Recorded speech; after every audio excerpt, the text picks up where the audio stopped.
Hello, Blazers. Welcome to episode 119 of UAB Green and Told, original release Monday, March 11th, 2024. This podcast gives us a chance to share stories from members of the UAB community. Looking to find past episodes? Look us up at alumni.uab.edu/greenandtold on Spotify or the Apple Podcast app. And while you're there, leave a written review so more alums can listen in. I'm Greg Berry, a UAB alum and Director of Communications in the Office of Alumni Affairs. For many future medical practitioners, something calls them to medicine. The reasons vary person to person, doc to doc. As we'll learn from today's guest, Caroline Davies, her journey originally started in biomedicine before taking a pivot to patients. I got to see what it was like with patient interactions. I fell in love with anatomy, and it kind of all came together as more leading me towards medicine than just technology. And Caroline will share how some of her most stressed out moments in life led to a project that is now benefiting all students at UAB. And I remember getting frustrated when I was in lab trying to figure out, how am I going to study this at home? How am I going to take what I'm learning in lab and learn it online? And now she's living in a world in which she'll be able to put her own project into practice as a student, and the success of her creation has her floored. We were very shocked by it, and we're happy to have it. I'm very interested to see how it will go next year with me being in the class, how much more we'll be able to do with it and promote it and try to see, get students' feedback, because we want to constantly receive that feedback to see how much we can enhance it.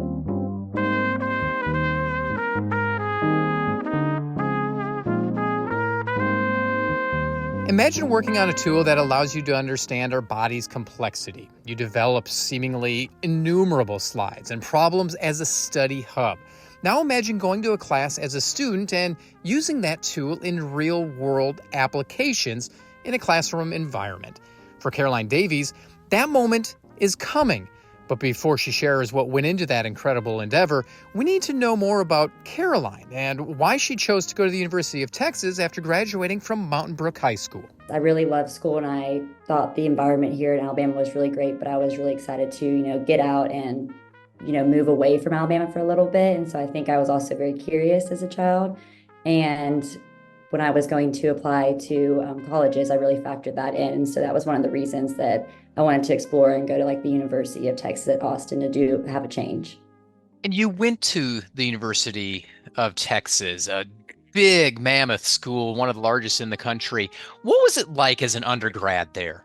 Yeah, it was a fantastic school. The transition was hard at first because, it's mostly in-state residents, but soon, once you get involved in extracurriculars you're passionate about, it becomes a little bit easier for the transition. I really overall enjoyed it. I think it provides you incredible opportunities. I think the atmosphere is very great down there. You have your football that a lot of people, factor in when they go to Alabama, but you also have other kind of diverse activities and organizations they have there. Ultimately, you chose to come home and back to UAB. Was it with med school in mind that you enrolled in the master's program, or what was the end goal at the time when you were earning your degree in anatomical science? Yes, absolutely. So I came back with the mindset that I had heard that a master's in biomedical health science was a great program they have here at UAB. So the first year I actually did that program. And what it does is it goes through different medical school simulated courses where we do the physiology and anatomy. And during that year, I was really exposed to how great UAB was and exposed to anatomy and fell in love with it. And I had one more year I was going to be taking off. And so when I had loved anatomy, I talked to the anatomist. They had told me about the master's in anatomical science program, which was different from my first master's in that this one was a pedagogic research degree. So you have a lot of teaching involved as well as research projects. And that's what kind of led me to do the master's in anatomical science. And it was fantastic. I think the program is very unique and has a vast amount of opportunities and very independent in some ways as well. You can have a say in what courses you teach, what you really are interested in. You get a broad education during the first semester, but the second semester is really up to you and what you want to make of it. My daughter is in PT school and she is studying the body. You did something really cool to help students grasp those complex structures of the body and some other cool projects that we'll get into. What went into that thought process? Was it something that you're like, okay, this is something that can really help me study, so I want to develop it for others? Yeah, absolutely. That's a great question. One of the biggest things I saw, especially with myself with learning neuroanatomy, is that how difficult it was and how little resources were available. The biggest thing about the brain is that it is so 3D and complex, and you can be tested in anatomy lab during your practicals on any kind of slice from any different viewpoint. And that was just very difficult to learn. I remember getting frustrated when I was in lab trying to figure out, how am I going to study this at home? How am I going to take what I'm learning in lab and learn it online when I don't physically have the brains, to be able to look through them at outside of school? And so what I did was I looked online, saw what resource they currently had. They had a few out there that had some slices and sections of the brain, but not comprehensive. And so during my master's in called science program, we get to do a research project for a year. And so I had approached one of my professors, who is an amazing mentor, Dr. Inga Kadish, and I had told her about how we have plastinated brain sections in the lab, which is plastinated is a very like highly preserved way to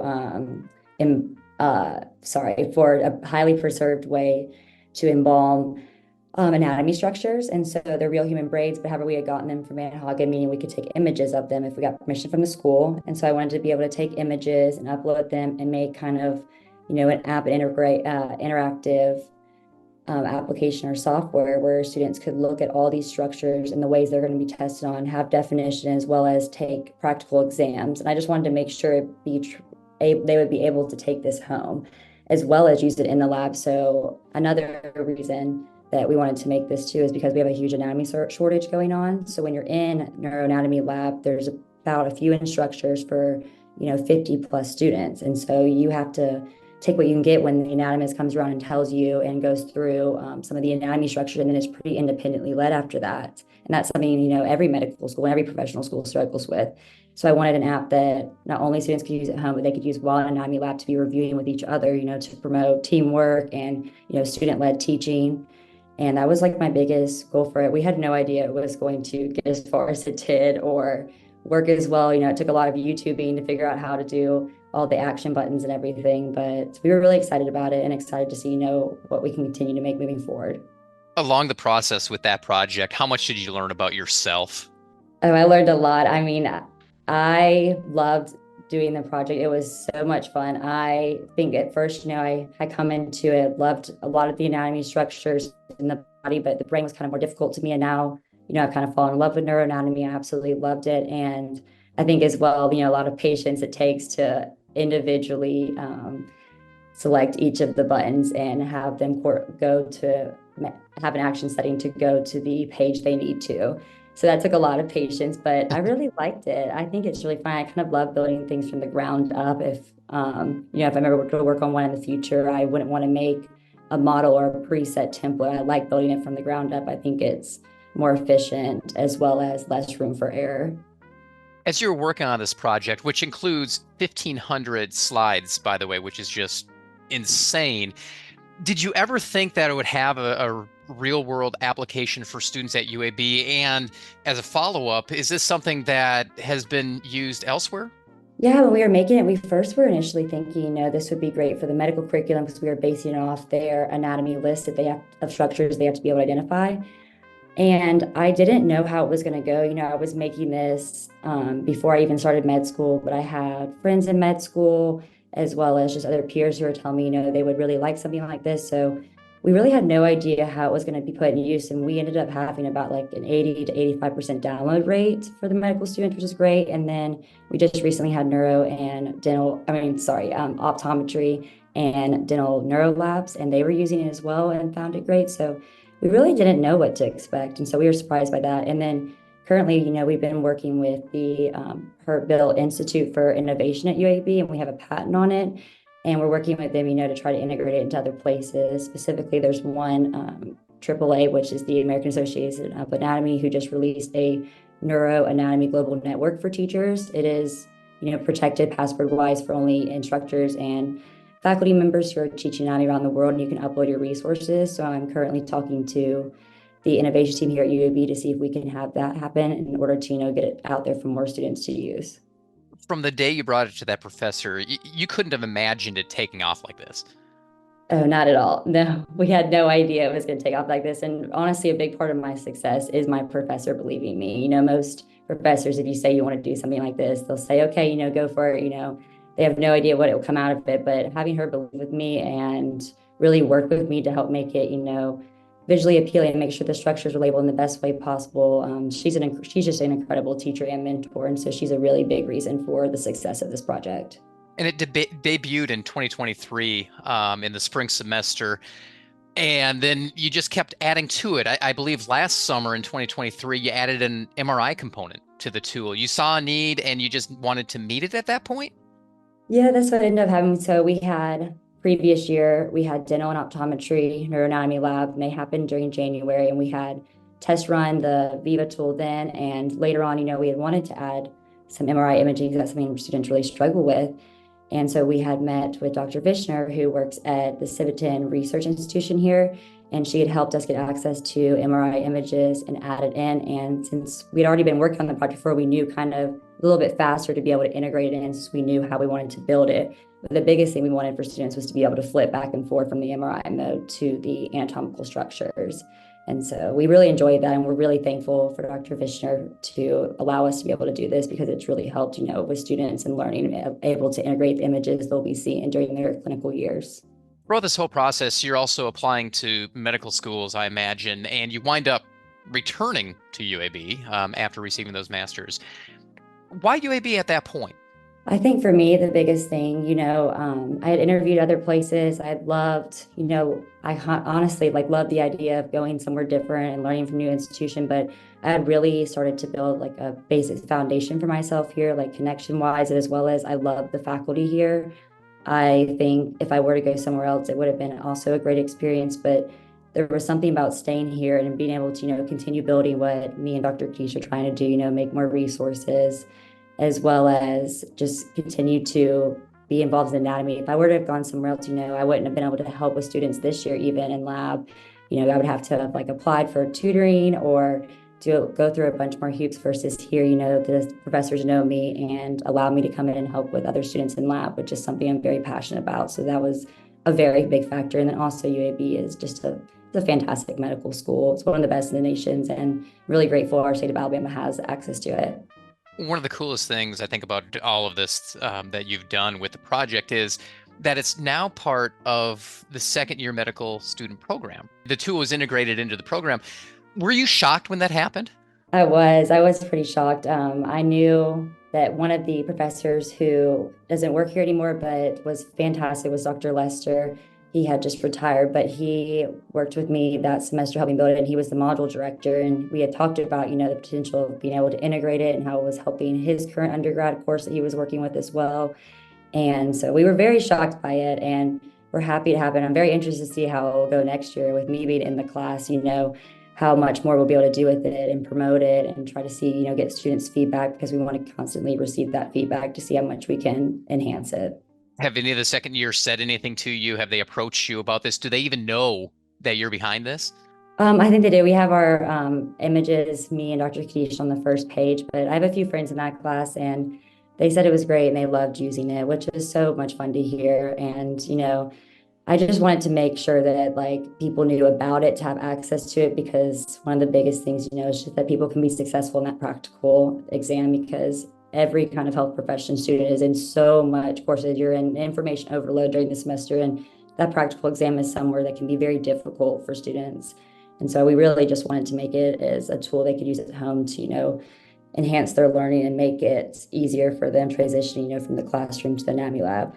And about a year ago, you and Dr. Kadisha launched the Virtual Anatomy Lab. This provides a resource for the entire campus community. What is the Virtual Anatomy Lab? What does it do for students? How does it help? We have all these in-house resources here that our professors have made, and we were making this other tool, why not try to make something ourselves? And so we had talked to the Self-Integrative Development and Biology department that's under the Heersink School of Medicine about potentially building a website, and they said they were interested and we could do it through the SharePoint platform. So the biggest thing for us was we wanted to make sure it had both in-house and outside resources, which is similar to the Blue Link in the Texas Tech. And so that's kind of really how that got started. And that was a super fun project because I love building kind of the creation and doing the, graphics behind it. I think that's super fun to make it, not only aesthetically pleasing, but also very informative. And I think the anatomists here, are so amazing. They need to be like shown to the school, how much they do for us and just be advertised more. They're just such a great group of people. They're so knowledgeable. And so that was like what the thought was behind creating the website. It's just amazing everything that you've accomplished over the last few years. You've truly left your mark on UAB, and you haven't even gotten through medical school. It's just insane to think about. Do you ever reflect on that? I'm really just grateful for the opportunity. I can't believe what's happened in the past year. Like I said before, I think the biggest reason is because of the mentors. I reflect all the time, how meeting Dr. Kadish was very transformative for my career. And I don't know where I'm going to end up going after med school or what I'll be interested in, but I think that this past year would have been really impactful and really just helpful for my future career. So I really just have to thank her and the other anatomists who made all this possible, because it made me, more confident as a student and, more understanding of, hard work can pay off and you can really get anywhere, when you put the effort in and you meet people and you really, especially if you really want to help people. So with the students and everything, that's a big passion of mine. So that makes it even more fun if you do something you're passionate about. It kind of sounds like there might be a teacher, a professor down the road in that. I think so. I don't know yet, but I really love it. There's nothing I love more than teaching in lab. And so I'm hoping to definitely try to stay at an academic institution in the future because I really do love it. How has your educational perspective changed ever since, going to high school at Mountain Brook, UT Austin, and then master's and now medical school? What has that progression been like? I think I really developed more of an understanding and appreciation for the other side of things. We'll come into classes sometimes, students are, especially in medical school and all the other health professional schools here, you're in your most stressed out time of your life, it feels like in the moment. And you might not be as appreciative sometimes, or you may, question, the reason we're doing everything. But now that I've seen, when we've had to take the pedagogic courses last year, and I'm currently serving on the medical education committee here, how much goes into building a curriculum for students and how much teachers put into our futures. And it's incredible. It's also really mind-blowing to me how many steps and requirements there are just to implement one extra thing, just to change one thing of our curriculum, or one, let's say if we had a case study moved another day, how much goes into just that movement. It's really mind-blowing. I have much more of appreciation for it. And I think right now with what UAB Heersink's doing, School of Medicine, with the active learning is pretty incredible. And we're really, moving towards a change to more active learning and having more interaction with our peers, as well as in the hospital at earlier times in our preclinical. So I think overall, just an appreciation and understanding of how much work goes into creating the curriculum. Have you always wanted to be a doctor? I don't know if I wanted to be one for probably the most part. I think, I always was interested in medicine. I think that I always loved innovation. That's a big part of my undergrad time, was working with the innovation program there, and I really loved it. So, I could have seen myself in biotech sales at probably one point, but I really think what changed, is, I just did volunteering experiences. I got to see what it was like with patient interactions. I fell in love with anatomy, and it kind of all came together as more leading me towards medicine than just technology. But I think that's kind of what for me. I wouldn't say it was always, though, because there's definitely times where I've, not been undecisive and everything. But for definitely the past 5 or 6 years, I've really just wanted to go into medicine. I'm so grateful to be here. Being in a professional school is kind of like having a full-time job. It really, really is. What's the other differences maybe between earning a master's, even undergraduate, that people don't realize about schools of medicine, places like that? Yeah, so the course load is very different. I will say, we're now, especially with step one, moving to pass fail and more emphasis on step two, it's a little more difficult because, you're in classes, but you're also in a ton of extracurriculars. And they often say, it's like you're being information overload every day. And it is very true. You're learning at such a fast pace and you have to figure out the way you learn. And I think my biggest advice to anyone who's currently a pre-med and they don't know if they want to go into med school straight from undergrad, take a gap year or two. Taking a gap year was fantastic for me. And I really would suggest to anyone because, you get to understand more about how you learn and how you want to approach information, how you best conceptualize and really like deeply understand why like a long time learning, because you will be a lifelong learner in medical school. That is for sure. And so I think it gets harder, but if you keep working at it, you get better at it. And so it's kind of linear in that way. And I really appreciated my time in my master's, and I think they really prepared me for school. But by no means is it easy or anything. It's very difficult. No amount of preparation will prepare you for it. But I definitely think it was a great time. Even though you grew up in Birmingham and you drove by UAB, I imagine, countless times, what surprised you about UAB after you got here? I think the biggest part is, you hear how great of a hospital it is all the time in Alabama, but you have no idea the resources that are available when you come here.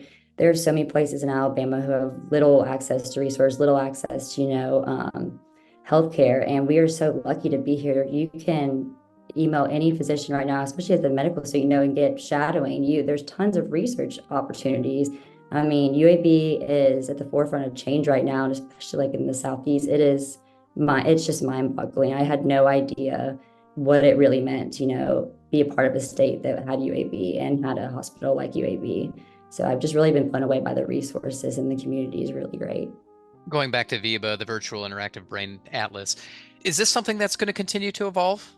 Yeah, I'm currently working right now with the division of neurosurgery and neurology and neuropathology, and we're going to create one for a pathology version. And so we're hoping to implement that into the fall of next year, and it's going to be consisting of all the pathology with images and hopefully histological images as well. And that's something that we just started working on the past few months. And so we'll see how it goes. I'm really looking forward to it, though. I'm grateful for the opportunity to have mentors who were willing to, participate in the creation of this and help me through it. How do you balance your studies with that? It's hard at times. I think the biggest thing, is you have to have set times to get your studies done, and, also take advantage of the breaks. So over Christmas break, you still need to relax and rest, but that's kind of time that I can get a lot done. And so I take advantage of that, take advantage of the extra time we have. Definitely just, you have to be able to plan. You have to have days. I know for me, the mornings are when I study and the afternoons are more when I work on, projects and research, as well as they give you a summer to work on research after your first year. So I'm really grateful for that, but it's difficult. But I think having more things on my plate makes me work harder and get things done in a quicker time frame, and be more efficient. Is it going to be surreal the first time you're a second year using your own platform? Yeah, I think so. I definitely think so. And I think it'll help me realize too, some things that we need to figure out and enhance from it that could be changed and made better. So I'm really excited by that.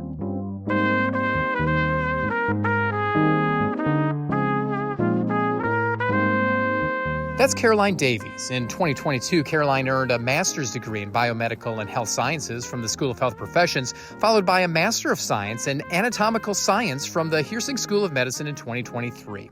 Still only midway through her first year of medical school at UAB, Caroline has left her mark on the campus community and has a great idea of what it means to be a Blazer. For me, I wanted so badly to get into medical school. I wanted so badly for so long to be a part of UAB, and taking on, the past few masters, I grew to love it. And now in the medical school, I don't know, I'm overwhelmed with just being grateful and appreciative. And to me, it means that you have an opportunity to really do something great and to serve the state you're from, the state of Alabama. And we have all the resources we need here at the School of Medicine to be able to do that and become, really great, compassionate doctors who want to make a change and who want to help, lessen the bridge of healthcare access people have too. So I think it's just incredible. And, we'll be at conferences away, and we were in Washington, D.C. last year at an anatomy conference. People know the name of School of UAB, and it's amazing. It's an incredible opportunity to be here.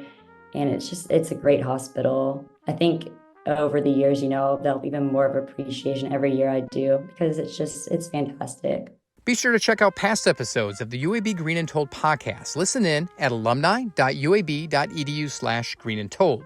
Have a story to share or know someone who does? Email greenandtold@uab.edu. Finally, be sure to follow us on social media. Just search UAB Alumni on Facebook, Instagram, and Twitter. Thanks for listening, and until next time, go Blazers.